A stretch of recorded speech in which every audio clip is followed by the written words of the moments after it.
কথায় বলে চোরা না শুনে ধম্মের কাহিনী। আপনারা জানেন ইতিমধ্যেই মায়াবতী অদ্বৈত আশ্রম কলকাতার অধ্যক্ষ স্বামী শুদ্ধিদানন্দ রামকৃষ্ণ মঠ ও মিশনের প্রবীণ সন্ন্যাসী কয়েকদিন আগেই বলেছেন এই লড়াইটা আসলে ধর্ম বনাম অধর্মের লড়াই। বুঝতেই পারছেন ধর্মযুদ্ধ কারা করছে, যারা চিকিৎসকদের সুরক্ষা চাইছেন, শুধু অভয়ার জন্য নয়, যারা ভবিষ্যতের অভয়াদের বেঁচে থাকার জন্য, সুরক্ষার সঙ্গে সম্মানের সঙ্গে বেঁচে থাকার জন্য লড়তে নেমেছেন, তারা অবশ্যই ধর্মপক্ষে যুদ্ধ করছে। আর সেই যুদ্ধ করার চিকিৎসকদের আলোচনায় ডাকার নামে দিনে দুবার ব্যবহার করো স্টপেজ ক্রিম আর নিজেকে রাখো evergreen কেয়াশেক aroma therapy stoppage cream আর খুঁজে পাও নতুন আমিকে। যারা একটা চিঠির 4টে প্যারাগ্রাফ জুড়ে কখনো সুপ্রিম কোর্টের নামে, কখনো সরকারের নামে, কখনো রোগীদের চিকিৎসা হচ্ছে না বলে ছত্রে ছত্রে জ্ঞান বিতরণ করেন, নিজেদের এই জ্ঞানটুকুর পরিচয় না দিয়ে, অথবা কেন একটা মেডিকেল কলেজে একজন চিকিৎসক ধর্ষিতা হয়ে গেলেন, খুন হয়ে গেলেন, তারপরেও সরকারের তরফ থেকে এফআইআর দায়ের করতে অন্তত 14 ঘন্টা লেগে গেল, এই সামান্য জ্ঞানটুকুর পরিচয় দিতে পারলেন না। এই উত্তরটা না দিয়ে যারা পাল্টা চিকিৎসকদের চিঠিতে একটা একের পর এক জ্ঞান বিতরণ করে চলেন, একটা মিটিংয়ে আসবার জন্য, একটা বৈঠকে যোগ দেওয়ার জন্য, এবং ভয়ঙ্কর ঔদ্ধত্য ভাবুন। রাজ্যের মুখ্য সচিব যে চিঠি লিখেছেন আর চিকিৎসকদের, তাতে লিখেছেন আপনাদের আলোচনার আরও একটা সুযোগ দেওয়া হচ্ছে। কে কাকে সুযোগ দেয়? আমার এক কথায় ওই চিঠিটা দেখতে দেখতে মনে হচ্ছিল চিকিৎসকদের কি মনে হচ্ছে জানি না, রাবণ যেন রামকে সুযোগ দিচ্ছে, অথবা দুর্যোধন আর কৌরবরা পাণ্ডবদের সুযোগ দিচ্ছে। ধর্ম অধর্মের যুদ্ধে কোনোদিন শুনেছেন অধর্মের পক্ষ কখনো ধর্মের পক্ষকে সুযোগ দেয়? আমার ধারণা, আমার দৃঢ় ধারণা, এ রাজ্যের মুখ্যমন্ত্রী, তার সরকার, তাদের প্রত্যেকের সমস্ত বিচার বুদ্ধি গুলিয়ে গেছে। তারা যে অধর্ম পক্ষে যুদ্ধ করছেন, হয় এটা তারা নিজেরাও গুলিয়ে ফেলেছেন, অথবা অধর্ম করতে করতে করতে করতে এমন একটা জায়গায় গিয়ে ঠেকেছেন যে এখন অধর্মটাকেই ধর্ম জ্ঞান করে। দুর্যোধন বা রাবণের ব্যাপারে নানা যুক্তি ছলা কলায় প্রমাণ করার চেষ্টা করেন, তারা যেটা করছেন এটাই ঠিক, উল্টো দিকে তাদের বিপরীতে যারা আছেন তারাই আসলে ভুল করছে। না হলে 32 দিন ধরে আন্দোলন চলার পর চিকিৎসকদের এমন ফ্রিতে জ্ঞান বিতরণ করতে একটা ইমেল করেন রাজ্যের মুখ্য সচিব। সেই মুখ্য সচিব যিনি রাজ্যের মুখ্য সচিব হয়ে খবর রাখেন না স্বাস্থ্য সচিব কি করছেন, সেই মুখ্য সচিব যিনি রাজ্যের মুখ্য সচিব হয়ে খবর রাখেন না কলকাতার পুলিশ কমিশনার কি করছেন, সেই মুখ্য সচিব যিনি রাজ্যের মুখ্য সচিব হয়ে খবর রাখতে ভুলে যান তার রাজ্যের স্বাস্থ্য দপ্তরের অধীনে চাকরি করা চিকিৎসকরা, মহিলা চিকিৎসকরা আদৌ নিরাপদে এই কলকাতা শহরের বুকে একটা মেডিকেল কলেজ হাসপাতালে নাইট ডিউটি করতে যেতে পারেন কি পারেন না? কোন ভয়ঙ্কর ধর্ষকরা, খুনিরা সেখানে ভূত পেতে বসে আছে? এহেন মুখ্য সচিবের মুখ্য পদমর্যাদা নিয়ে যেখানে প্রশ্ন তোলা যায়, তার জ্ঞানগম্যি নিয়ে যেখানে পাল্টা প্রশ্ন করা যায়, সেই দিন চিকিৎসকদের জ্ঞান বিলোতে বসেছেন। শুভবুদ্ধির কথা স্মরণ করে দিচ্ছেন কে কাকে। বারবার বলছি না আপনাদের, আমার রাবণ আর দুর্যোধনের কথা মনে পড়ছে। মনে হচ্ছে রাবণ রামকে শুভবুদ্ধির উদয় হোক বলছে, আমার মনে হচ্ছে দুর্যোধন যুধিষ্ঠিরকে শুভবুদ্ধির উদয় হোক বলছে। এটা শুনলে আপনার কানে ঠিক যতটা হাস্যকর ঠেকবে, আপনার ঠিক যতটা রক্ত গরম হবে, এই মুহূর্তে চিকিৎসকদের ততটা হচ্ছে কিনা জানি না, কিন্তু একজন নাগরিক হিসেবে আমার তো হচ্ছে। আর সেটা হতে হতেই আমার মনে একটাই প্রশ্ন আসছে, মমতা বন্দ্যোপাধ্যায়, তার আশেপাশে থাকা এই আমলাগুলো, তারা নিশ্চিতভাবে এমন অনেক আমলা, এমন অনেক শাসকের চূড়ান্ত পতন নিশ্চিত করে শাসক বদল হলেই জাস্তি বদল করে নিয়েছে, তাদের কিছু যায় আসে। কিন্তু মমতা বন্দ্যোপাধ্যায় তার আশপাশে থাকা এই আমলাগুলোর উপরে বিশ্বাস করে কি এই সমস্যাটা সমাধানের দায়িত্ব ছেড়েছেন, নাকি তিনি যেমনটা রাজ্যের নিয়ম রীতি গত 13 বছর ধরে প্রধানমন্ত্রীর ত্রাণ সংক্রান্ত বৈঠকেও রাজ্যের কোনো আমলাকে উপস্থিত না হওয়ার নির্দেশ তিনি যেভাবে দিয়ে এসছেন এবং তিনি অম্লান বদনে পালন করে এসছেন, এখন তার পুরস্কার পাচ্ছেন অবশ্য ঠিক একই কায়দায়, একই ট্র্যাডিশন, ঐতিহ্য মেনে, রীতি মেনে, মুখ্য সচিবও কি মুখ্যমন্ত্রীর দেওয়া গাইডলাইন অনুযায়ী এই ইমেলটা লিখেছেন, এই চিঠিটা লিখেছেন, কোনটা বোঝার চেষ্টা করছি। তার কারণ মুখ্য সচিবকে কোনোদিন ভোট চাইতে যেতে হবে না, মুখ্য সচিবকে কোনোদিন রাজপথে গিয়ে জনতার ছিচিক্কার ধিক্কার শুনতে হবে না। মমতা বন্দ্যোপাধ্যায়কে শুনতে হচ্ছে, উপস্থিত থাকুন আর না থাকুন, এতগুলো সমবেত কণ্ঠের স্লোগান তার কানে ঠিক পৌঁছচ্ছে। আমলাদের প্রশাসনকে কি চাটা বলে ডাকছেন চিকিৎসকরা, আন্দোলনকারীরা। এই গোটা প্রশাসনের মানসিকতাকে ঠিক কি মনে করছেন চিকিৎসকরা, আন্দোলনকারীরা? প্রশ্ন এটাই, চিঠিটা কে লিখল, অথবা আসলে কে লেখালো? যিনি লিখলেন অথবা আসলে যিনি লেখালেন, তিনি কি তার শেষটা দেখতে পাচ্ছেন, শেষের শুরুটা? আসবো আজকের বিতর্কে, তার আগে আজকের বিশেষ প্রতিবেদন।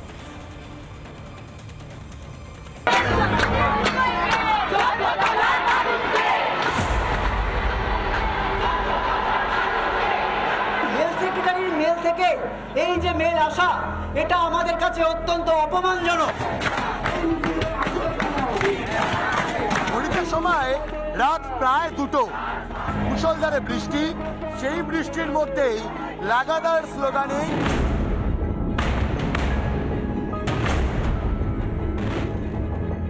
সরাসরি যথাযোগ্য জায়গা থেকে আলোচনায় বসার আবেদন জানানো হয়। সেক্ষেত্রে আলোচনায় বসার ব্যাপারে চিন্তা ভাবনা করবেন আন্দোলনকারী চিকিৎসকেরা। রক্ত লাগলে রক্ত দেব। চিকিৎসকদের হার না মানা লড়াই দেখছে গোটা বিশ্ব। চিকিৎসকরা রয়েছেন, যারা সার্জনরা রয়েছেন, এবং মিষ্টি থেকে শুরু করে চা, সিদ্ধ ডিম এবং বিভিন্ন খাবার তাদেরকে ইতিমধ্যেই দেওয়া হচ্ছে। ডেডলাইন পার করেও পথ আঁকড়ে শুধু বিচার আনার প্রতিজ্ঞায় আন্তরিকভাবে সঙ্গী হয়েছেন সহনাগরিকেরাও। সেই আন্দোলনকে আরো একবার কার্যত হুঁশিয়ারি। স্বাস্থ্য সচিবের পর এবার আসরে মুখ্য সচিব।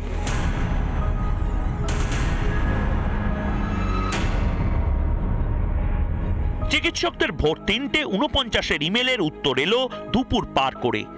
এলো সুপ্রিম নির্দেশের নামে হুঁশিয়ারি। দিন সময় সংখ্যা বেঁধে উদ্ধত ঘোষণা। ইমেলের ছত্রে ছত্রে ডাক্তারদের শুভ বুদ্ধি জ্ঞান মুখ্য সচিবের। এটা পয়লা বৈশাখ বা চৈত্র সেলের অফারের বিজ্ঞাপন দিচ্ছেন না, আর তারই রাজ্যের জুনিয়র চিকিৎসকদেরকে ডাকছেন, বোঝা যাচ্ছে না। আমি যদি কারোর বিরুদ্ধে লিগালি অ্যাকশন নিই, সে বিচার পাবে না। সে মনে রাখবেন, তার জীবনটা পুরো নষ্ট হয়ে যাবে।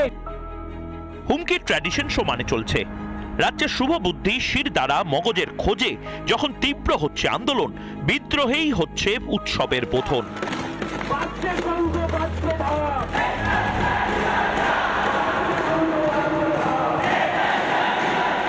তখন জল ভেবে সে বিদ্রোহের আগুনে কার্যত সরকারি কৃতাহুতি। গণ আন্দোলনের আজ পোহানো 13 বছর অভ্যেস নেই মমতার। মুখ্যমন্ত্রী মমতার থার্মোমিটার এখন আমলা আর পুলিশ, যারা এর আগে বহু শাসকের সর্বনাশের কারণ। মমতা সকল নিয়ে সর্বনাশের আশায় নবান্নে বসে থাকবেন, নাকি সোনার গদি ছেড়ে একবার রাজপথে নেমে হাওয়া খেয়ে দেখবেন হাওয়াটা কতটা গরম। মাননীয়া দেখবেন যে জনগণ কি করতে পারে, জনগণকে খেপালে জনগণ কি করতে পারে, এর প্রতিদান তাকে দিতেই হবে। রিপাবলিক বাংলা। আসলে হাওয়া কতটা গরম বুঝতে গেলে যেমনটা বলছিলাম, ওই সোনার গদি ত্যাজি মানে ত্যাগ করে তো আপনাকে একবার রাজপথে নামতে হবে। নামবেন কিনা ঠিক করবেন। আপাতত শুধু চিঠি পাঠাচ্ছেন বা লেখাচ্ছেন মুখ্য সচিবকে দিয়ে, আর চিকিৎসকরা এই মুহূর্তে সে চিঠির উত্তরে কি ভাবছেন সরাসরি এই মুহূর্তে ধর্নাস্থল থেকে চলে যাব। সৃজিতা রয়েছেন আমাদের সঙ্গে, আমাদের প্রতিনিধি। সৃজিতা, আমি একটু আগে আমরা সবাই শুনলাম চিকিৎসকদের press conference. Doctor Kinjal Nandi তাদের পক্ষ থেকে প্রেস কনফারেন্স করলেন, জানিয়ে দিলেন আপাতত এই 4টি বা 5টি শর্ত না মানা হলে তারা পরবর্তী কোনো বৈঠকে যোগ দিতে যাচ্ছে না। তার উত্তর এখনো পর্যন্ত আসেনি। চিকিৎসকদের এই দৃঢ় সংকল্প সেটা এখনো পর্যন্ত একই জায়গায় রয়েছে, তো তারা কি নতুন কোনো আরো কর্মসূচি ঘোষণার দিকে যাচ্ছেন?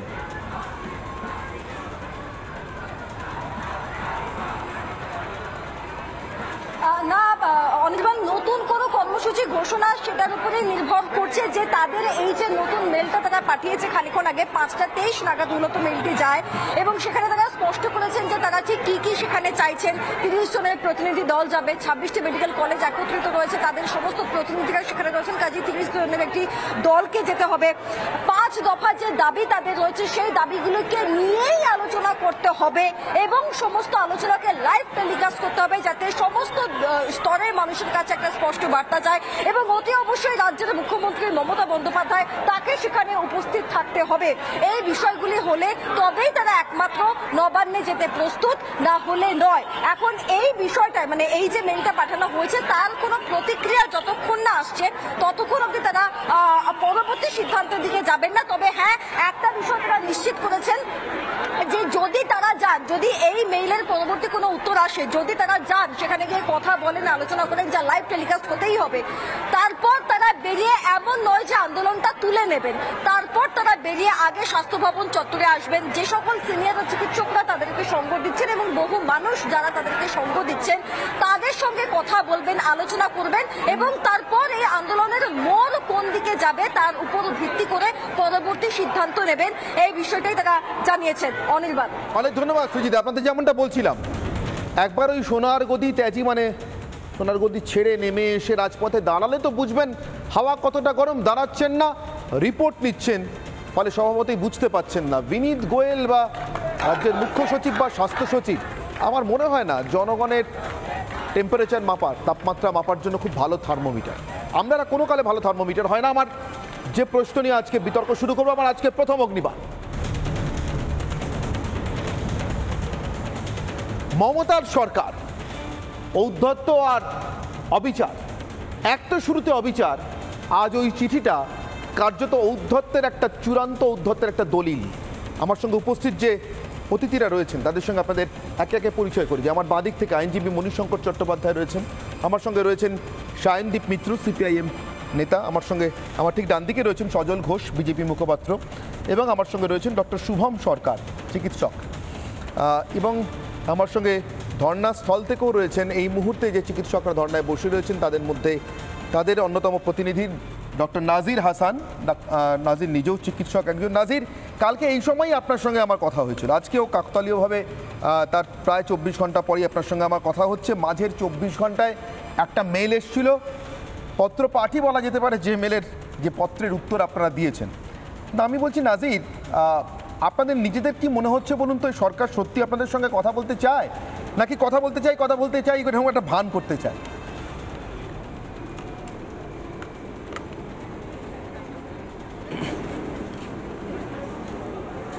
আসলে পরিস্থিতি দেখে মনে হচ্ছে যে ব্যাপারটা খুব একটা সহজ নয়, সেটা আমরাও জানি। কারণ আমরা আমাদের দ্বিতীয় এবং তৃতীয় দাবিতে যাদের পদত্যাগের দাবি করেছি তারা যে খুব সাধারণ মানুষ এরকম আমরা নই। ব্যাপারটা এরকম নয় যে আমরা একজন সামান্য কোনো পঞ্চায়েত প্রধানের পদত্যাগ চাইতে গেলাম, পঞ্চায়েত প্রধানের পদত্যাগ চাই বলে পঞ্চায়েত প্রধানের পদত্যাগ দিয়ে দেবে, ব্যাপারটা এরকম নয়।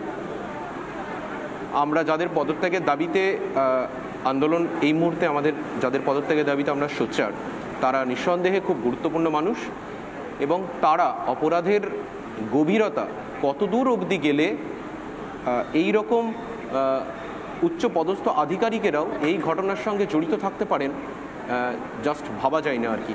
তার জন্যই আমরা দ্বিতীয় এবং তৃতীয় দাবি নিয়ে সোচ্চার হয়েছে। এবং যেহেতু ইনারা কোনো ছোটোখাটো মানুষকেও নন, তার জন্যই সরকার যে খুব সহজেই আমাদের দাবি মেনে নেবেন এরকমটা আমরা আশাই করিনি। খুব সহজে মানবে না, এটা আমরা জানি। সেই জন্যই হয়তো এক প্রকার চিঠি, তারপরে আর এক প্রকার চিঠি, তারপরেও হয়তো আর এক প্রকার চিঠি আসবে। এর জন্য আমরা মানসিকভাবে প্রস্তুত ছিলাম। কিন্তু আমরা এই যে বিকেলবেলায় এসে যে দাবিটা করছি তার বহু আগেই আমরা কিন্তু সকাল থেকেই একটা খুব সহজ একটা সরল একটা দাবি আমাদের ছিল যে আমরা আলোচনা করার জন্য কিন্তু সবসময় প্রস্তুত, আলোচনা করার জন্য প্রস্তুত, কিন্তু আলোচনার ক্ষেত্রে যতটা সম্ভব স্বচ্ছতা বজায় রাখতে হবে। যে আমরা চাইছি যেন মিডিয়া কভারেজ হোক, 30 জন প্রতিনিধি যেন সেখানে উপস্থিত থাকুক, এবং আমরা যে 5 দফা দাবি নিয়ে এসেছি সেই 5 দফা দাবি নিয়ে যেন কথা হয়, যেটা আমাদেরকে মেল পাঠানো হয়েছে সেখানে বোঝাই যাচ্ছে, বলা হয়েছে যে সুপ্রিম কোর্ট কাজে ফিরতে নির্দেশ দিয়েছে, কাজে ফিরে যাও, এবং সিজ ওয়ার্ক কবে উঠবে এবং সিকিউরিটি সেফটি মেজার্স। কিন্তু আমাদের দাবি যে 5 দফা দাবি ছিল সেই 5 দফা দাবি নিয়ে কথা বলতে হবে, 30 জন প্রতিনিধি যাবে, লাইভ মিডিয়া কভারেজ হবে, এবং আমরা কোনো হেলথ সেক্রেটারি, চিফ সেক্রেটারি ছাড়াও মুখ্যমন্ত্রীর উপস্থিতিতে আমরা এই আলোচনাটা করতে চাই, যাতে করে আমরা একটা ঊর্ধ্বতন কর্তৃপক্ষের সাথে কথা হয়েছে এটা মনে করতে পারি। কারণ আমরা যাদের পদত্যাগ দাবি করছি তারা যদি নিজেরাই একটা মিটিং অ্যারেঞ্জ করেন তাহলে এই মিটিংয়ের তো কোনো মানে হয় না। আমাদের এইটুকু দাবি কিন্তু সকাল থেকে আমরা বারবার বলে আসছি, তারপরেও সেই সেম দাবি জানিয়ে আবার একটা ইমেল এক্সট্রা করে করতে হলো আমাদেরকে, এটা সত্যি আমরা এক্সপেক্ট করিনি যে আবারও বলতে হবে। কারণ আমরা ভেবেছিলাম যে হয়তো ওনারা সময় নেবেন, কারণ সহজ নয় ব্যাপারটা, কিন্তু যখনই সময় নেবে একটা ভালো করে একটা আমাদেরকে বার্তা দেবেন, মেল জানাবেন, তাতে করে একটা পুরো ব্যাপারটাই খুব স্বচ্ছতার মধ্যে দিয়ে হবে, এটা আমরা এক্সপেক্ট করেছিলাম। নাজির, আপনার কাছে আমার আরেকটা প্রশ্ন আছে, আপনার কাছে আপনার সঙ্গে আরও কথা বলার আছে, আপনি থাকবেনও নিশ্চয়ই আমার সঙ্গে, কিন্তু আপাতত আপনার কাছে আমার আরেকটা প্রশ্ন আছে। দেখুন, সচেতন নাগরিক হিসেবে আপনারা নিশ্চয়ই জানেন যে পাওয়ার গ্রিড আন্দোলনটা ভাঙড় রাজারহাটে এ রাজ্যের মুখ্যমন্ত্রী কি সুচারুভাবে ভেঙেছিলেন বা ভাঙিয়েছিলেন। আপনারা যে লাইভ টেলিকাস্টের দাবিটা জানাচ্ছেন মিটিংয়ের, সেটা কি এটা স্মরণ করে কোনোভাবে কি আপনাদের back of the mind play করছে?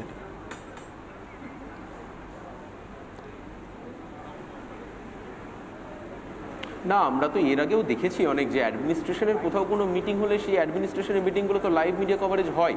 তো আমরা তো একটা ওপেন আলোচনা করতে চাইছি, যে আলোচনাগুলো আমাদের এই দাবি আছে, এইভাবে আমরা ব্যাপারটাকে পুরোটাই খুব সরাসরি উপস্থাপন করতে চাই। উনি যে আলোচনাটা করবেন, আমরা যে কথাগুলো বলবো সেগুলো লাইভ মিডিয়া কভারেজ হলে কোথায় অসুবিধা আছে? আমরা তো সবসময় মিডিয়ার সামনে কথা বলছি, সবার সামনে কথা বলছি, আমরা তো মিথ্যে কথা কিছু বলছি না, লুকোছাপার কিছু জায়গা নেই। এটা একটা মানে একটা নাগরিক সমাজের আন্দোলন, মানুষের একটা সবার একটা সমগ্র সমাজের মানুষের একটা সমস্যা, সেটা নিয়ে আমরা খোলাখুলিভাবে কথা বলতে চাইলে এখানে কোথায় সমস্যার কিছু আছে আমরা সেটা সত্যিই বুঝতে পারছি না। নিশ্চিতভাবে আপনারা মিথ্যে আমরা কি তাহলে আমি আপনাদের জায়গা থেকে আমি এটুকু বলতে পারি, আমি আপনাদেরকে সরাসরি সমর্থন করে বলতে পারি নাজির, আপনারা মিথ্যা তো বলছেনই না। আমি বিশ্বাস করি, তাতে যদি কেউ আমাকে কোনো পাক্ষিক মনে করেন করতে পারেন, আমি বিশ্বাস করি আপনারা ধর্মযুদ্ধ লড়ছেন। এই ধর্মযুদ্ধ সব থেকে পবিত্র ধর্মযুদ্ধ। এই ধর্মযুদ্ধের সঙ্গে আধ্যাত্মিকতার কোনো সম্পর্ক নেই, এটা মনুষ্য ধর্মের যুদ্ধ, সেটাকে বজায় রাখার যুদ্ধ। কিন্তু আমি সেখানেই বলছি, যখন আপনাদের লুকোনোর কিছু নেই তখন মিডিয়াকে ডাকতে কাদের লুকোনোর আছে? আপনাদের প্রতিপক্ষে, তারা লুকোতে চান, আপনারা সত্যি বলছেন, তারা কি মিথ্যে বলছেন? মিথ্যেটা সামনে আসার ভয় পাচ্ছেন বলে মনে হচ্ছে। 1, 2, আমি পাওয়ার গ্রিডের কথা জিজ্ঞাসা করলাম, আমি আরেকটা কথা জিজ্ঞাসা করবো নাজির আপনাকে। আপনারা এই লাইভ টেলিকাস্টের পাশাপাশি 30 জন, অন্তত 30 জন প্রতিনিধি আপনাদের দলের প্রতিনিধি দলে নিয়ে যাওয়ার কথা বলেছিলেন, দাবি জানিয়েছিলেন, কিন্তু উত্তর এসছে এই যে চিঠিটা আপনারা পেয়েছেন বিকেল 3:23-এ 12 থেকে 15 জন আপনারা নিয়ে আসতে পারেন বলে। এখানে আমার প্রশ্ন নাজির, আমার মাঝে মাঝে গুলিয়ে যাচ্ছে যে সরকার আপনাদের সঙ্গে একটা 32 দিনের আন্দোলন চলার পর, একজন চিকিৎসক এ রাজ্যে ধর্ষিতা এবং খুন হওয়ার পর এবং এখনও বিচার না পাওয়ার পর আপনাদের দাবি দাওয়া নিয়ে আন্দোলন করতে চাইছে, নাকি মুখ্যমন্ত্রী যেটা বলেছেন উৎসবে ফিরুন, সরকার তাদের সচিবরা সব ধর্মতলা, হাতিবাগান বা গড়িয়াহাটের ফুটপাতে বসা হকারদের কাছে গিয়ে জামা কাপড় কিনতে নেমেছেন, দরদস্তুর করছেন 30 না 12, 30 না 15, 30 না আচ্ছা 20, আচ্ছা আপনারটাও থাক আমারটাও থাক, 22-এ রাজি হয়ে যান দাদা, এরকম মনে হচ্ছে তো নাজির?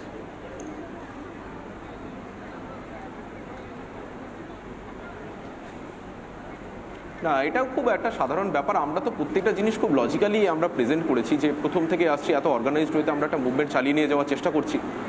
30 জন প্রতিনিধি রাখতে বলেছি, তার কারণ এই মুহূর্তে আমরা যে মিটিংগুলো করি সেখানে আমরা দেখি পশ্চিমবঙ্গের যতগুলো হসপিটাল বা কলেজ থেকে প্রতিনিধিরা আমরা একসঙ্গে আলোচনা করতে বসি, 26টা মেডিকেল কলেজ। তাহলে যদি সরকারের পক্ষ থেকে কর্মবিরতি বন্ধ করার জন্য বা হাসপাতালে কোথায় কোথায় কী কী সিকিউরিটি মেজার্সের অসুবিধা আছে সেগুলো নিয়ে আলোচনা করতে হয়, তাহলে তো সব কলেজ, সব হাসপাতালের লোকজন থেকে নিয়ে আলোচনা করা উচিত। আমি ন্যাশনাল মেডিকেল কলেজের হয়ে আমি তো এসএসকেএমে কী অসুবিধা সেটা তো আমার বলা উচিত নয়, এসএসকেএমের লোক মেডিকেল কলেজে কী অসুবিধা সেটা তো বলা উচিত নয়, তাহলে তো সব কলেজ থেকে প্রতিনিধি থাকাই উচিত। এর পিছনে আমরা যে 30 জন বলছি তার পিছনে তো লজিক আছে। তাহলে আমি যদি 12 জনকে নিয়ে যাই, তাহলে 12টা কলেজ থেকে 12 জন প্রতিনিধি নিয়ে গেলাম, তাহলে বাকি কলেজের প্রতিনিধিদের কথা বলার সুযোগ কোথায় থাকবে? একেবারেই নাজির, কিন্তু আমরা যে মেলটা করেছি, প্রত্যেকটা সেন্টেন্স লিখেছি, সেটা তো আমরা কোনো ভাবনা চিন্তা করেই করেছি, আমরা তো হঠাৎ করে বলে দিইনি 30 জনকে দরকার। একেবারেই নাজির, কিন্তু এই কথাটা সরকার কেন বুঝতে চাইছেন আমি সেটা একটু বোঝার চেষ্টা করবো। আমার সঙ্গে আরও যে অতিথিরা রয়েছেন তাদের সঙ্গে কথা বলছি, আপনি প্লিজ থাকুন সঙ্গে। আমি মণিশঙ্করবাবু আপনার কাছে আসবো, খুব সাধারণ সহজভাবে সরলভাবে বলে দেওয়া কথাগুলো। মণিশঙ্করবাবু, আপনি বুঝতে পারছেন এই কথাটা বোঝবার জন্য প্রথমে রাজ্যের স্বাস্থ্য সচিব, মানে যে লোকটা নিজেই কার্যত দাগি হয়ে বসে আছে ঘর ভাঙার নির্দেশ দিয়ে, তাকে দিয়ে একটা মেল করাতে হলো কেন, যেই যার পদত্যাগ ওনারা দাবি করেছেন ইতিমধ্যেই ওরা। তারপরে যদি বা আবার 24 ঘন্টা পর একটা মেল এলো, সেখানে এরকম ফুটপাতের জিনিসপত্র কেনার মতো মার্কা একটা দরদাম, তারপর ছত্রে এরকম 4 রকমের জ্ঞান বিতরণ, কেন লাগছে এগুলো মণিশঙ্করবাবু? সরকার সত্যিই মানে এদের সঙ্গে কথা বলতে চায় নাকি কথা বলতে চায় একটা খেলা করছে সামনে? না, ব্যাপারটা হচ্ছে দেখুন, এই যেগুলো আপনারা দেখাচ্ছিলেন সুপ্রিম কোর্টের যে মামলা চলাকালীন যে বিনিময়গুলো হচ্ছিল, যেগুলো ল্যাচেস on the part of the state government বলে বলছিলেন, সেইগুলো সুপ্রিম কোর্টের কাছে বলেছে তো, এবং সেগুলো কনসিকুয়েন্স নিয়ে আপনারা আলোচনা করছেন, সেটা আপনার বলার অধিকার নেই, আমরা বলতেও পারবো না যে এইটা দেখাতে পারেনি বলে তার পানিশমেন্টটা কী হয়, তার কনসিকুয়েন্সটা কী হয়, সেটা সুপ্রিম কোর্টই বিচার করবে। ডাক্তারবাবু যিনি এখন কথাগুলো বলছিলেন আমি 100% সাপোর্ট করি। লাস্টে যে কথাটা বললেন যে খুবই ভালো লাগলো, যে প্রতিনিধি এতগুলো কেন, কারণ একটা হসপিটালের কী কী পরিষেবার দরকার সেইগুলো সেই হসপিটালে যারা প্রতিনিধি তারাই বলতে পারবেন বলেই এতগুলো প্রতিনিধি যাওয়ার প্রয়োজন আছে। আমার কথা হচ্ছে যে 2-3 রকমের কথাবার্তা হয়ে যাচ্ছে। একটা হচ্ছে যে ডাক্তারদের যে পরিষেবার ক্ষেত্রে যে জিনিসগুলো দরকার, যে দাবি দেওয়াগুলো আছে সেগুলো ন্যায্য, সেগুলো সম্পর্কে আলোচনা হতেই পারে। ওনারা যদি কারো পদত্যাগ দাবি করেন সেটা ওনাদের কাছে ন্যায্য হতে পারে, কিন্তু আমরা একজন আইনজীবী হিসেবে আমি বলবো, খারাপ লাগতেও পারে ভালোও লাগতে পারে, যে আমি যদি কাউকে পদত্যাগ করতে বলি তার নির্দিষ্ট কতগুলি কারণ থাকতে হবে, এবং আমার কাছে যদি সত্যি সত্যি নির্দিষ্ট করে সে কারণগুলি থেকে থাকে, তাহলে এই যে একটা নির্যাতিতা হলো, তারপরে মারা গেলেন, এর সঙ্গেই তো রিলেটেড করেই তো এইসব ঘটনাগুলো ঘটছে। যেখানে সুমোটো একটা কেস টেক আপ করেছে অনারেবল সুপ্রিম কোর্ট, সেখানে অনেক প্রতিনিধি নিজের থেকেই তারা গিয়ে তাদের বক্তব্যটা সেখানে পেশ করছেন। যদি ওনারা মনে করেন যে এই কারণগুলির জন্যে এই ঘটনাগুলো ঘটেছে এবং ভবিষ্যতে আরও এই ঘটনাগুলো ঘটবে, ফলে এইগুলোর বিরুদ্ধে যদি স্টেপ না নেওয়া হয় তাহলে মানে একটা অবিচার হবে এবং আমরা আন্দোলনটা চালিয়ে যাব। এই ঘটনাগুলো এদের মধ্যে অনেক কম্পিটেন্ট ডাক্তারবাবু আছেন, যারা আজকেও দেখছিলাম আমাদের একজন ডাক্তারবাবু, তিনি সুপ্রিম কোর্টের বিচারাধীনকে নিরপেক্ষতা নিয়ে প্রশ্ন করছিলেন যে জায়গায় দাঁড়িয়ে আছি সুমোটো একটা নিয়ে পরে ডিলে হচ্ছে, ডিলে জাস্টিস হচ্ছে, দারুণ কথা বলেন, তারা গিয়ে বলে আসতে পারতেন। কিন্তু আমার কথা হচ্ছে যে মানে আন্দোলনটা এমনভাবে হয়ে যাচ্ছে, আবার তার সঙ্গে সঙ্গে কিছু পলিটিক্যাল পার্টি, আজকেও দেখছিলাম একজন নেত্রী, একটা পলিটিক্যাল পার্টি, তিনি ওখানে ঢুকে পড়ে ওই আন্দোলনে সামিল হতে চেয়েছিলেন, একটা অন্য ঘটনা ঘটে গেছিলো। ফলে যারা পলিটিক্স করেন তারা এই যে একটা অরাজনৈতিক একটা যে আন্দোলন, সেটাকেও তারা মেনে নিতে পারছেন না। ফলে চারিদিক দিয়ে একটা এমন পরিস্থিতি তৈরি হয়ে গেছে যেখান থেকে মনে হচ্ছে জুডিশিয়ারির নিরপেক্ষতা নিয়ে প্রশ্ন উঠছে, যেখানে আন্দোলনটা পলিটিক্যাল না আপলিটিক্যাল সেটা নিয়ে কোনো সময় প্রশ্ন উঠে যাচ্ছে। ফলে আমি বলছি সঠিক দিশা নিয়ে, যেটাতে আমরা স্ট্রিক্ট ছিলাম যে খুব কম সময়ের মধ্যে উপযুক্ত পরিকাঠামো দিয়ে কঠোর শাস্তির ব্যবস্থা করা উচিত, দোষীকে চিহ্নিত করা উচিত, সেই জায়গাটার থেকে কখনো কখনো মনে হচ্ছে আমরা অনেকটা সরে এসে অন্য রাস্তায় হেঁটে চলেছি। তাই কি মনে হচ্ছে সজলবাবু বলুন তো? আমি তারপরে শুভম আপনার কাছে আসছি। সজলবাবু, তাই মানে মণিশঙ্করবাবু যা বললেন, এত কঠিন একটা পরিস্থিতি কি সরকারের হারিয়ে ফেলেছেন? কোন দিক সাম রাখবে না কুল রাখবে? বেশি ভুলভাল বকলে বাড়িতে বৌদি বকবে, আবার এদিকে যে দলের হয়ে বলে এসছি এতদিন সেই দলের উল্টোটা বলা যাবে না। একটা অদ্ভুত পরিস্থিতি। বেচারাদের অবস্থা আমি বুঝি, এটা নিয়ে আমি বিশেষ কথা বলবো না। সরকারের নীতি হচ্ছে একদিকে অপরাজিতা বিল, আরেকদিকে 21টা উকিল, এটা হচ্ছে আজকের সরকারের নীতি। আমার পরিষ্কার কথা হচ্ছে যে আপনি বলেছেন যাদের পদত্যাগ চাইছে পদত্যাগের কিছু নির্দিষ্ট কারণ থাকতে পারে। আপনি বলুন তো কোন কারণে যাকে আপনারা সুপার করছিলেন, হ্যাঁ, একটা মেডিকেল কলেজ থেকে সরিয়ে আরেকটা মেডিকেল কলেজে, তাকে রাতারাতি আপনারা পুলিশের নোটিশ পাঠিয়ে দিয়েছিলেন? এই অভিক দে এবং ওই আরেকটা কি নাম আছে, অভিক দে আরেকটা কি নাম, বিরূপাক্ষ, ওরে বাবা, হ্যাঁ, এই যে সমস্ত মাল এদেরকে সাসপেন্ড করেছেন কোন প্রসিডিওরের মধ্যে? আমি কিন্তু সবাই আমি বলছি আইনের কথাই বলছি দাদা, আপনার সঙ্গে কথা বলিনি, আপনি কেন করলেন? আপনার সময় কথা বলিনি, আমি কেন করলাম? আপনার সময় কথা বলিনি, আমি কেন করলাম বলছেন কেন? সেটা দেবেন। আরে ঠিক আছে, আমি তো আইনজীবী হিসেবে বললাম যে যখন একজন রেজিগনেশন হয়, চাকরি বরখাস্ত করা হয়, জীবিকা হতো, আইন যদি জীবিকা হতো এত সময় টিভিতে পেতেন না, এই সময়টা ক্লায়েন্টকে দিতেন। আমার পরিষ্কার কথা হচ্ছে যে এই যে জিনিসগুলো এখানে আপনারা বলেন হ্যাঁ, যে একজন লোককে পদত্যাগ করতে গেলে তার নির্দিষ্ট কিছু সিস্টেম আছে। আচ্ছা, যার পদত্যাগ দাবি করছি, নির্দিষ্ট কিছু পদ্ধতি আমরা তার সুপিরিয়রকে বলবো, আমরা তিনিই চিঠি পাঠাচ্ছেন আমার সঙ্গে আলোচনা করতে এসো। এই যে অদ্ভুত পরিস্থিতি, আপনারা বিরূপাক্ষকে স্বাস্থ্য দপ্তর, আচ্ছা আপনাকে বলা ভুল হচ্ছে, বিরূপাক্ষ অভিজ্ঞ কি নাম, তাকে যে স্বাস্থ্য দপ্তর সাসপেন্ড করলো কোন প্রসিডিওরের মধ্যে?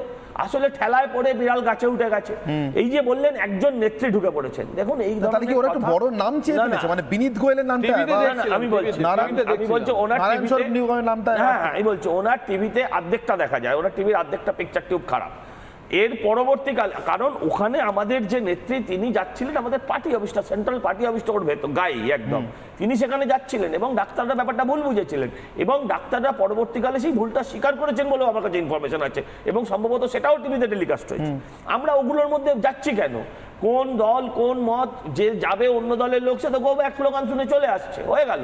আমার প্রশ্ন হচ্ছে পরিষ্কার, প্রথম আপনি বললেন এটা কপিল সিবাল তিনি আদালতকে গুমরাহ করেছেন, বলেছেন যে এই জুনিয়র ডাক্তাররা ছাড়া হাসপাতাল অচল। সারা পশ্চিমবঙ্গে মাত্র ৭,৫০০ জুনিয়র ডাক্তার আছে, পিজিটি এবং ইন্টার্ন মিলে ৭,৫০০, ঠিক বললে যদি বললাম ওই ডাক্তারবাবু আবার ঠিক করে দেবেন, আর প্রায় ৮৫,০০০-এর বেশি সিনিয়র ডাক্তার আছে। এরা তো আছেন, জুনিয়র ডাক্তাররা আছেন পশ্চিমবঙ্গের ২৬টা মেডিকেল কলেজে, ঠিক, আর বাকি সমস্ত জায়গায় তো সিনিয়র ডাক্তার। তো এই ৭,৫০০ লোক মানুষ যদি না থাকেন, মুখ্যমন্ত্রী শয়ে আজকে সুপার স্পেশালিটি হাসপাতাল করেছেন, সেখানে কোনো জুনিয়র ডাক্তার নেই।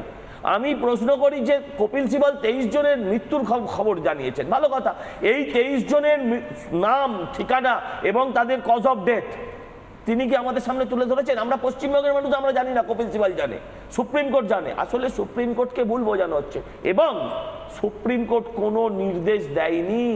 সুপ্রিম কোর্ট যে কথা পরিষ্কার বলেছে, আপনারা যদি কাজে না ফেরেন তাহলে সরকার তার মতন ব্যবস্থা নিতে পারে। সেক্ষেত্রে কোনো রক্ষা কবচ দিলাম না, না নিয়ে তারা রক্ষা কবচ চাইও নি, কেউ রক্ষা কবচ চাইতেও যায়নি ভাইপোর মতন যে আমায় যেন না ধরে, আমায় যেন সুপ্রিম কোর্টেও যায়নি, হ্যাঁ কেউ চাইনি, তো সুপ্রিম কোর্টে যায়ও নি, না যাইও নি, নিজে নিজে নিয়েছে। ঘটনা যেটা হচ্ছে সুপ্রিম কোর্ট বলেছে নিতে পারেন, তো যদি নেওয়ার ব্যাপারটা আমি আপনাকে বলি, আপনি আমাকে বলুন সুপ্রিম কোর্ট এর আগে বলেছিলেন যে কোনো শান্তিপূর্ণ আন্দোলনের ওপর ফোর্স ইউজ করা যাবে না, আমরা তো দেখেছি প্রত্যেকটা আন্দোলনে ফোর্স ইউজ করা হচ্ছে।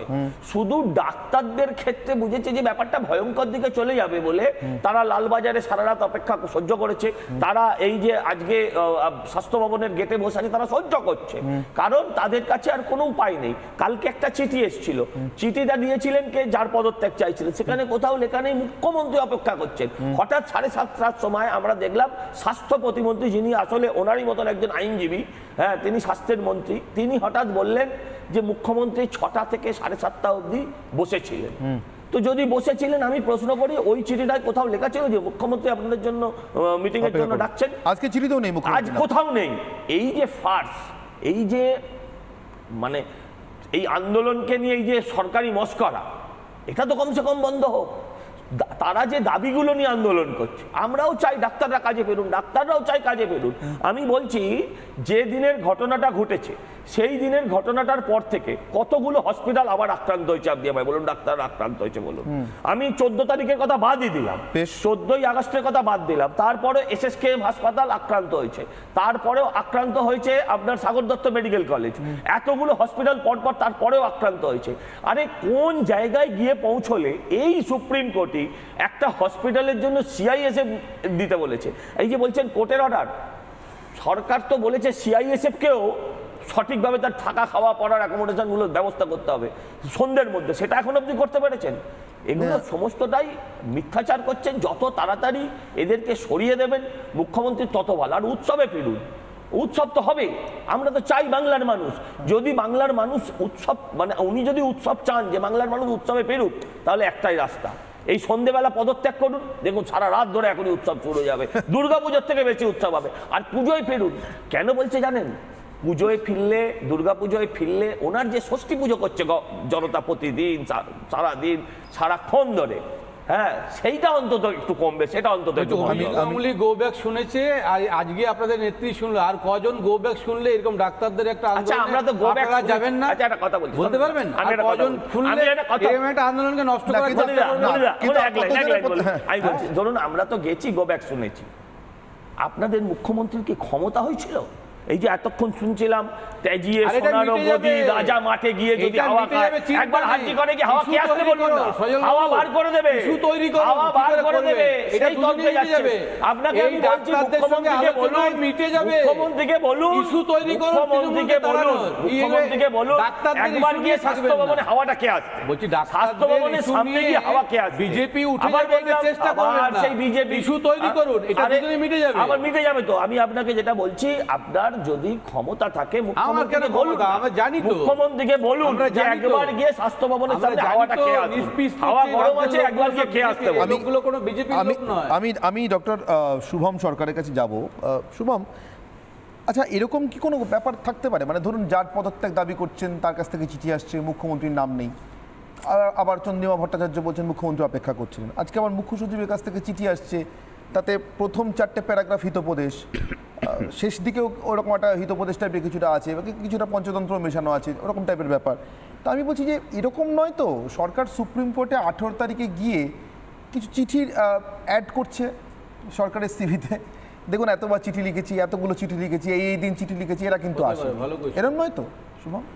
দেখুন ব্যাপারটা হচ্ছে আমাদের কাছে একটা পরিষ্কার কথা, যে আমরা যে দাবিগুলো নিয়ে বসেছি 5টা দাবি আমাদের, তার মধ্যে যাদের কাছ থেকে যাদের পদত্যাগের দাবি আমাদের রয়েছে বা যাদের বিরুদ্ধে আমাদের বিভিন্ন ধরনের অভিযোগ রয়েছে, তাদের সাথে আমরা কোনো রকম কোনো আলোচনায় যাব কেন? তাদের যিনি ঊর্ধ্বতন কর্তৃপক্ষ যিনি আছেন, অথবা যে মুখ্যমন্ত্রী আছেন, আমাদের মাননীয় মুখ্যমন্ত্রী, তাদের কেউ থাকলে পরে আমাদের ক্ষেত্রে, এক্ষেত্রে আমাদের যে বক্তব্যগুলো সেগুলো আমরা বলতে পারি। কারণ এমন নয় যে যাদের বিরুদ্ধে আমাদের অভিযোগ আছে তাদের বিরুদ্ধে আমরা, বা পূর্ববর্তীকালে আমাদের কোনো রকম কোনো কথা ছিল না বা অভিযোগ ছিল না, বিভিন্ন ধরনের, সেটা হতে পারে সেফটি সিকিউরিটি ইস্যু হতে পারে, বা বিভিন্ন রকম বিষয়বস্তু নিয়ে হতে পারে, থ্রেট কালচার নিয়ে হতে পারে, তারা তো ছিল, তারা তো এগুলো নয় যে তারা জানেন না। এবং আমরা তো কোনো মানে হাতিঘোড়া কোনো রকম কোনো দাবি করছি না, আমরা শুধু তাহলে তাদের ক্ষেত্রে, তাদের কাছে যাদের বিরুদ্ধে আমাদের অভিযোগ বা যাদেরকে কেন্দ্র করে আমাদের বক্তব্যগুলো উঠে আসছে, আমরা তাদের সাথে কেন বসবো আলোচনায়? তাদের যিনি ঊর্ধ্বতন কর্তৃপক্ষ অবশ্যই তাকে থাকতে হবে, এটা আমাদের পরিষ্কার। কিন্তু আমার প্রশ্নটা অন্য, এই চিঠিগুলো তার মানে এই কালক্ষেপ করার জন্য আর চিঠির পাহাড় জমানোর জন্যই দেওয়া হচ্ছে না তো? আপনারা বসবেন না জেনেই, মানে চিঠিটা ধরুন আপনাকে আমি এমনভাবেই ডাকলাম, হয় না, ধরুন বাড়িতে নেমন্তন্ন করছি, আপনিও বুঝতে পারছেন আমি চাইছি না যে আপনি আসুন, কিন্তু মুখ রক্ষার জন্য করছি, সেরকম ধরনের নেমন্তন্ন নয় তো এগুলো। দেখুন ওটা সুপ্রিম কোর্টে দেখানো হবে, দেখুন দেখেছি হুজুর আসেনি। দেখুন সেটা হতে পারে, কিন্তু এটাও যেমন সত্যি যে ওই চিঠিতে যা বক্তব্য আছে সেটা যেরকম প্রত্যেকের সামনে রয়েছে, আমাদের প্রত্যেকের সামনে, সেরকম আমাদের যা বক্তব্য সেটা প্রথম দিন থেকে এই চিঠির উত্তর দেওয়া পর্যন্ত প্রত্যেকটা বক্তব্য আমাদের কিন্তু পরিষ্কারভাবে রয়েছে এবং যুক্তিপূর্ণ রয়েছে, ঠিক, এবং আমাদের যুক্তি রয়েছে, আমাদের লজিক রয়েছে। আজকে যে কথাটা হচ্ছিল যে জুনিয়র ডাক্তাররা আন্দোলনে রয়েছে, জুনিয়র ডাক্তাররা করছেন, হ্যাঁ এখানে তো আমার মনে হয় যে আমরা 0.52%, এখানে আমি কথাটা বলতে চাই যে জুনিয়র ডাক্তারদের সংখ্যা 0.52%, সেখানে দাঁড়িয়ে যদি আজকে এই কথাটা বলে যে জুনিয়র ডাক্তারদের না থাকার জন্য স্বাস্থ্য ব্যবস্থা ভেঙে পড়ছে, আমাদেরকে দায়ী করা হয়, আমার মনে হয় এর কোনো যুক্তি হয় না। এবং তার থেকেও যেটা বড় কথা সেটা হচ্ছে আমাদের যে সমস্ত স্যার ম্যাম যারা রয়েছেন, যারা এই সময় পুরো যে হসপিটালে যে কাজ করছেন, তারা যে ভিতরে জিনিসগুলো সামলাচ্ছেন, তাহলে আমার তো মনে হয় যে তাদের দক্ষতা নিয়ে এখানে একটা প্রশ্ন উঠে যায় যে তারা থাকাকালীন এই স্বাস্থ্য পরীক্ষাটাও ভেঙে পড়েছে। এক লাইনে আমি জানতে ইচ্ছে করি যে এই যে সজলবাবু বললো যে এই যে মারা গেছেন, সেগুলো আমরাও জানি না সত্যি সত্যি মারা গেছেন কি জানি না, সেগুলো হবে।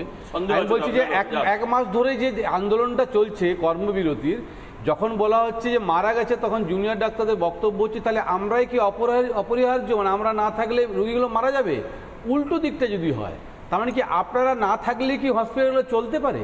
এটা আমার জানার ইচ্ছা আপনাকে, যে এক মাস তো নেই, যদি আপনারা কাজে না যোগ দেন তাহলে কি হসপিটালগুলো চলবে বলে মনে হয়? দেখুন প্রথম কথা হচ্ছে যে আমরা এখানে, আপনার যে কোশ্চেনটা ঠিক আছে আমি বুঝলাম, কিন্তু ব্যাপারটা হচ্ছে আমরা তো এখানে কেউ ছুটি কাটাচ্ছি না। চলবে কিনা আমি জানতে চাইছি তো, আমি বলছি না ওনাদেরকে জানতে চাইছি যে না থাকলেও হসপিটালে চলতে পারে দিনের পর দিন, মাসের পর মাস। বক্তব্যটা হচ্ছে যে আমরা যে দাবিটা নিয়ে বসেছি, আজকে আপনি একটা কথা বলুন, দাবিটাকে আমি 1% আমি অবজেকশন করছি না, আপনাদের আন্দোলনটাকে একদম ছোট করছি না। আমি বলছি যখন মারা গেল তখন আপনি বলছেন আমরা কি অপরিহার্য, আমরা না থাকলে আচ্ছা মারা যাওয়ার যে পরিসংখ্যানটা আছে, আমি না গেলেও চলে, কিন্তু যদি এখন সব উকিলরাই না যায় তাহলে তো চলবে না। ওনাদের ডাক্তার 0.52% আমি সেটা জানতে চাইছি যে জুনিয়র ডাক্তাররা যারা আন্দোলনে 0.52 100 এর মধ্যে কত হয় এটা বোঝেন না আপনারা, তো মুশকিল তাহলে হসপিটালগুলো কি কন্টিনিউ করতে পারে? আমার জানার ইচ্ছে তো হসপিটাল, আমার ওনাকে বলতে দেন, উনি তো ডাক্তার, তুমি তো রোগী। সবাই তো যাচ্ছেন না এমনটা নয় মণিশঙ্কর বাবু। আমি বুঝতে পারছি ওদের কথা শুনে যে কল্যাণ ব্যানার্জি যাচ্ছেন, বিকাশ ভট্টাচার্য যাচ্ছেন, হয়তো আমি এখানে একটা কথা বলতে চাই, এখানে আমি বুঝে বলতে পারেন এরকম আমি জিজ্ঞাসা ভালো বলতে পারেন, সুন্দর করে বলছি। এখানে আমি একটাই কথা বলতে চাই যে আপনি যে কথাটা বলছেন প্রথমেই যে আপনার সংখ্যাটা নিয়ে আমার ভালো লাগলো যে সেই সংখ্যাটা নিয়ে আপনারও মনে হয় কোনো মনে সংশয় রয়েছে, কারণ আপনি নিজেই সেটা পরিষ্কার করেন না। যাই হোক সেটাই বলছি। তো এই স্বাস্থ্যক্ষেত্রের ব্যাপারে যেরকম আমাদের নলেজ তুলনামূলক হয়তো বেশি রয়েছে, কিছু মনে করবেন না, কিন্তু দ্বিতীয় কথা হচ্ছে যে এই যে আজকে আমরা যে মাথার উপরে যে একটা ছাদ সেটা ছেড়ে যখন আমরা রাস্তায় বেরিয়ে এসেছি, এমন কিন্তু একবারও নয়। আমরা ওখানে আপনারা প্রত্যেকে জানেন, প্রত্যেকটা মানুষ জানে যে আমরা অভয় ক্লিনিক করে হোক, প্রত্যেকটা টেলিমেডিসিন করে হোক, যেভাবে হোক আমরা মানুষের কাছে পৌঁছচ্ছি। তার পরিসংখ্যান আমরা যে কোনো মুহূর্তে দিতে পারি যে আমরা এই গত 1 মাস ধরে আমরা কত মানুষের কাছে পৌঁছানোর চেষ্টা করেছি। কিন্তু কিন্তু কথাটা হচ্ছে যে আমরা আজকে মাথার উপরে ছাদ ছেড়ে এই পরিষেবা দেওয়ার জন্য কেন আমরা রোদে ঝড়ে নেমেছি? আমরা কি তাহলে সেফ মনে করছি না? কেন মনে করছি না? এই কথাগুলো তো বুঝতে হবে। এগুলো তো আমাদের দাবি বলে নয়। ব্যাপারটা হচ্ছে যে আজকে যে সমস্ত মানুষগুলো আমাদের মধ্যে ঘুরে বেড়াচ্ছে, আজকে আমার বাড়িতে আমি যখন বলি মাকে যে হ্যাঁ যে ঠিক আছে চিন্তা করো না, আমরা তো একটা ভালো পরিবেশে আছি, এই কথাটাকে আমি দ্বিতীয় দিন বলতে পারবো বাড়িতে? সজলবাবু এখানে হাত তুলছেন, পরিস্থিতি বাধ্য করেছে ডাক্তারদের স্টেথো ছেড়ে স্টুডিওতে বসতে, তাই স্বাভাবিক বা রাস্তায় ঝাঁটা নিয়ে নামতে, ঝাঁটা নিয়ে একদম রাস্তায় বসিয়ে দিয়েছে। আমি আপনাকে বলছি দেখুন, মুখ্যমন্ত্রীর আসলে জুনিয়র ডাক্তার ছাড়া ওনার আর কি চলবে না। ওনার পায়ে চোট লেগেছিল, নন্দীগ্রামে উনি একটা সুপার স্পেশালিটি হসপিটাল বানিয়েছেন, সেই পাড়াতেই উনি আহত হয়েছিলেন। কেমন আহত কি আহত ওটা বিতর্কের বিষয়, যাচ্ছি না। সেই নন্দীগ্রাম হাসপাতালে তো জুনিয়র ডাক্তার ছিল না বলে ডাক্তারবাবু মানে মুখ্যমন্ত্রী সোজা চলে এসেছিলেন পিজিতে, কারণ পিজিতে ওর সন্দীপ ঘোষ ছিল, ওর জোড়া পায়ে প্লাস্টার করে দেবে। না না এক মিনিট, আমি সেই ব্যবস্থা ছিল, সেটাও নন্দীগ্রামে ছিল না। শায়নদীপ, এটা হচ্ছে সমস্যা, সপ্তাহের মধ্যে নোংরা রাজনীতি করছে। এটা মানেন মমতা ব্যানার্জি পশ্চিমবঙ্গের এখন মুখ্যমন্ত্রী, যেটা মানেন? শায়নদীপ আমার এক মিনিট, আমি শায়নদীপ একটা জিনিস আমার অদ্ভুত লাগছে, যে ডাক্তাররা কাজে যোগ না দিলে 5টার পর, মানে গতকাল বিকেল 5টার পর সরকার যদি কোনো ব্যবস্থা নেয় তাহলে তার জন্য সুপ্রিম কোর্ট কোনো রক্ষা কবচ দিয়ে রাখলো না। 16 নম্বর পয়েন্টে এইটা খুব দৃষ্টি আকর্ষণ করেছে মুখ্য সচিবের। 14 নম্বর পয়েন্টে, মানে 16-র আগে তো 14 আসে, তাই তো জানি। মুখ্য সচিবও নিশ্চয়ই আমার মতো একই সিস্টেমে পড়াশোনা করে এসেছেন, 14, 15, 16। তা 14 নম্বর পয়েন্টে লেখা ছিল ওদের সিকিউরিটির আগে এনশিওর করার কথা, এবং সেটা ন্যাশনাল টাস্ক ফোর্সের জন্য অপেক্ষা না করে দেন অ্যান্ড দেয়ার, মানে আজ এখনই করার কথা। সেটা নিয়ে কিন্তু মুখ্য সচিবের চিঠিতে কোনো উল্লেখ নেই। আপনার অবাক লাগছে কি শায়নদীপ? না এটাই প্রত্যাশিত ছিল মমতা সরকারের কাছ থেকে। তৃণমূলের সরকারকে দেখে এখন কোনো কিছুই অবাক আমাদের লাগে না। মুখ্যমন্ত্রীর পোষা মুখ্য সচিব, তিনি আসলে ডাক্তারবাবু মানেই সন্দীপ ঘোষ বোঝেন, যে সন্দীপ ঘোষ ধর্ষণ, খুন, দুর্নীতিতে অভিযুক্ত। এই মুখ্য সচিব পুলিশ কমিশনার মানেই মুখ্যমন্ত্রীর এই পোষা পুলিশ কমিশনারকে বোঝেন, যিনি দলদাসকেও শব্দটিকেও একেবারে ছোট করে দিয়েছেন। এত ঔদ্ধত্য কোথা থেকে আসে মুখ্য সচিবের? এই ডাক্তারবাবুর একটা ন্যায় বিচারের দাবিতে এতদিন ধরে আন্দোলন করছেন, উনি বলছেন সুযোগ দিয়েছেন। উনি সুযোগ দেওয়ার কে? উনি সুযোগ দিতে পারেন এই সন্দীপ ঘোষের মতন লোককে, যারা এরকম একটা ভয়ঙ্কর ক্রিমিনাল কর্মকাণ্ডের সঙ্গে যুক্ত থাকার পরেও যাকে অন্য হাসপাতালে অধ্যক্ষ হিসাবে ট্রান্সফার করা হয়, স্বাস্থ্য ভবনে ট্রান্সফার করা হয়, তাদেরকে উনি সুযোগ দিতে পারেন। তার বেশি ওনার এগোনো উচিত নয়। ওরা সুযোগ দিতে পারে কাকে? এই পুলিশ কমিশনারকে, যিনি শোনা যাচ্ছে অভিযুক্ত, তথ্য প্রমাণ লোপাটের সঙ্গে ভয়ঙ্কর রকমের ভাবে যুক্ত। তাকে দুর্গাপুজো সামলাবার জন্য আবার পুলিশ কমিশনারের পোস্টে রেখে দিয়ে ওনারা সুযোগ দিতে পারেন। ওনারা এই ডাক্তারবাবুদের কি সুযোগ দেবেন?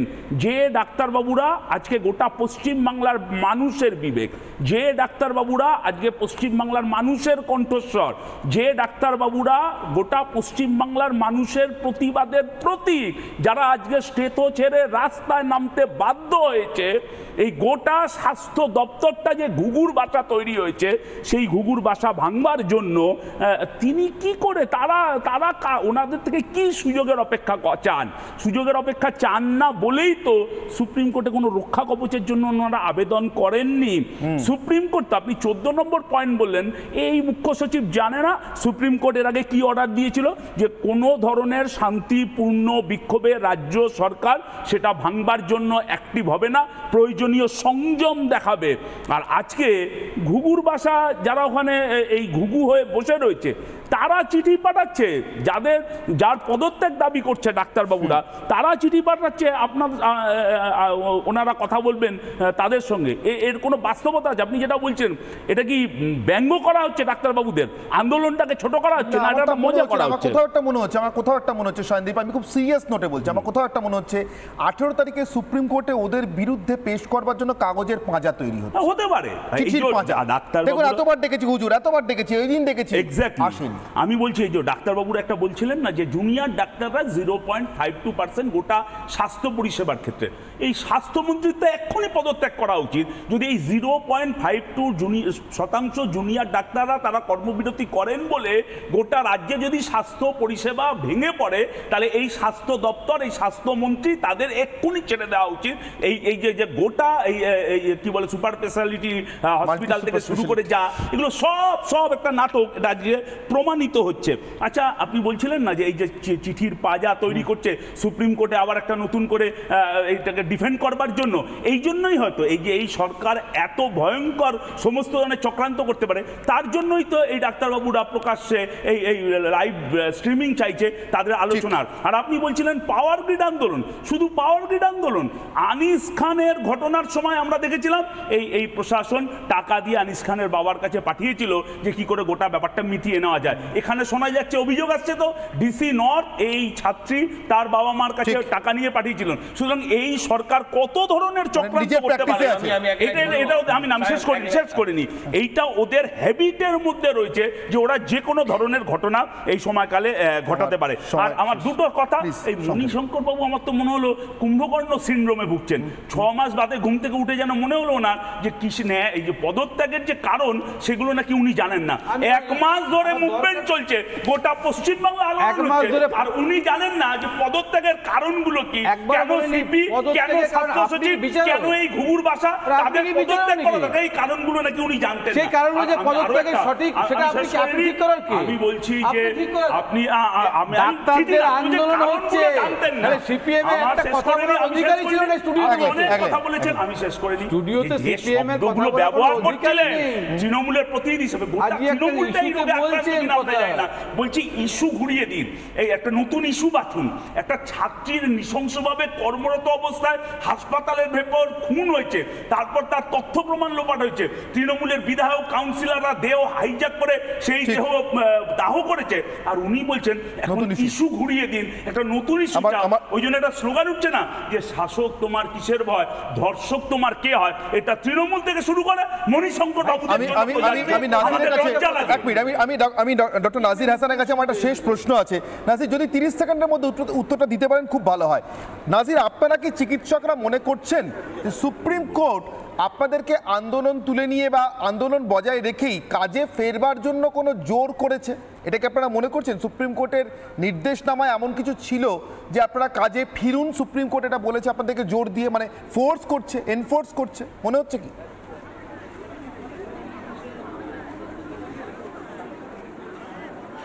না, সুপ্রিম কোর্টের অর্ডার যদি আমরা দেখি, সুপ্রিম কোর্ট কিন্তু ক্লিয়ারলি মেনশন করেছে যে বিকেল 5টার মধ্যে কাজে জয়েন করতে হবে, না হলে স্টেট যে কোনো ব্যবস্থা নিতে পারে। কিন্তু তার আগে সুপ্রিম কোর্ট মেনশন করেছে যে স্টেটকে জানাতে হবে কি কি সিকিউরিটি মেজার্স নেওয়া হয়েছে। আমাদের বক্তব্য এতদিন ধরে বলে বলে আমরা ক্লান্ত, 32 দিন হয়ে গেল।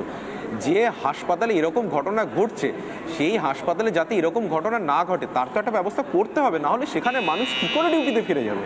এই সাধারণ কথা এতদিন ধরে মানুষকে কেন বোঝাতে হচ্ছে, সরকারকে বোঝাতে হচ্ছে, আমার সময় একেবারে শেষ। সায়নদীপ, আমাকে শেষ করতে হবে, আমার সময় প্লিজ, আমার সময় একদম শেষ। আজকে আমি সময় টানাটানি না থাকলে নিশ্চয়ই বলতে দিতাম, সবাইকে দিই।